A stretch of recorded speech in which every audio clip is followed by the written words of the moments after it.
thinking today, because I got in a truck and to move it, and it's calling for a regen. So let's go through how to do a regen, parked regen on a 2019 Peterbilt 579. You see this light? That's the first stage. So you're getting it early. It's letting you know that it needs a regen. You can kind of know your steps by pulling down the visor and seeing what matches up. So it is showing this one. So we're going to do that, do a parked regen.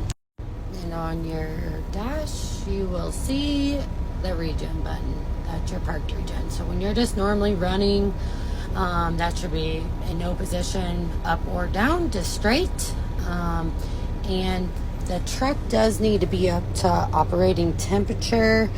We'll see if it is, because we haven't ran the truck. It's just been sitting. And you would hold this button down.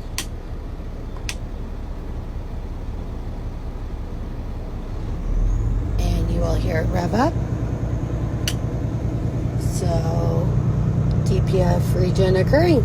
Let cleaning cycle complete.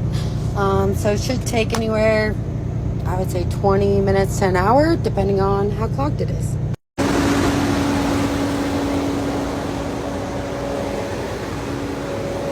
Do make sure you're parked somewhere that as it heats up, it's not anywhere near grass or anything, because it will get really hot.